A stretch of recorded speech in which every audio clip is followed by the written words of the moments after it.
दूध અને આઈસ્ક્રીમના sample fail થયા છે। 10 સ્થળેથી લેવાયેલા સેમ્પલ ફેલ। એસએમસી ફૂડ વિભાગે લીધા હતા નમૂના। સિંગણપોર રોડની શ્રીનાથ દૂધ ડેરીના નમૂના ફેલ થયા છે। બમરોલીમાં શ્રીકૃષ્ણ ડેરીનું ગાયનું દૂધ સબસ્ટાન્ડર્ડ સાબિત થયું છે। ઉનાની A1 ડેરી જ્યારે માં ચામુંડા ડેરીના નમૂના પણ ફેલ થયા છે। 10 જેટલી ડેરીના નમૂના ફેલ થયા છે, જેની આઈસ્ક્રીમ અને દૂધના નમૂના। નાનપુરામાં પણ શ્રી ભાગ્યલક્ષ્મી ડેરીના નમૂના ફેલ થયા છે। પાંડેસરામાં એસકે પટેલ તબેલો ડેરીના નમૂના ફેલ થયા છે। સાથે સાથે અબ્રામા રોડ પર આવેલી રાધે દૂધ મંડળીના નમૂના પણ ફેલ થયા છે। પાર્લે પોઈન્ટમાં સીધી આઈસ્ક્રીમના નમૂના ફેલ થયા છે। ફૂડ સેફ્ટી ઓફિસર BR બ્રહ્મભટ્ટનું પણ નિવેદન સામે આવ્યું છે। શું કહ્યું છે, આવો સાંભળીએ।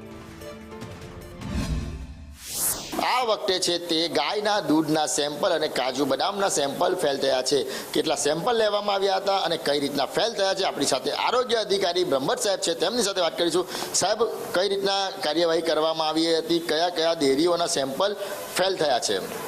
હું food safety officer BR Brahmbhatt, માનનીય કમિશનર સાહેબ, માનનીય ડેપ્યુટી કમિશનર સાહેબ હેલ્થ એન્ડ હોસ્પિટલ અને આરોગ્ય અધિકારી સાહેબની સીધી સૂચના અને માર્ગદર્શન હેઠળ સુરત મહાનગરપાલિકા વિસ્તારમાં દૂધનો વેચાણ કરતી, સંગ્રહ કરતી અને ઉત્પાદન કરતી સંસ્થાઓ, આઈસ્ક્રીમનું ઉત્પાદન કરતી સંસ્થાઓ વગેરેના નમૂના લેવાની એક ડ્રાઈવ રાખવામાં આવી હતી, જે ડ્રાઈવ પૈકી 9 નમૂના સબ સ્ટાન્ડર્ડ જાહેર થયેલ છે।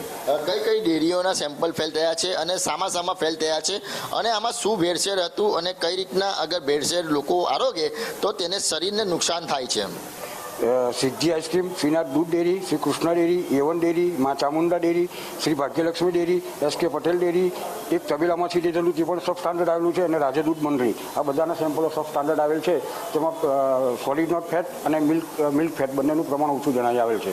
તો સુરત શહેરમાં ભેળસેળિયાઓ છે તે હજી પણ સુધરવાનું નામ નથી લઈ રહ્યા, અને ફરી એકવાર ગાયના દૂધના જે નમૂના લેવામાં આવ્યા હતા, તમામ જે લોકોના નમૂનાઓ છે તે ફેલ થયા છે, અને હવે આરોગ્ય વિભાગ છે તે ફૂડ સેફ્ટી એક્ટ હેઠળ કાર્યવાહી કરવા જઈ રહી છે। કેમેરા પર્સન ભૂષણ ચૌધરી સાથે મનીષ પરમાર, સંદેશ ન્યૂઝ, સુરત।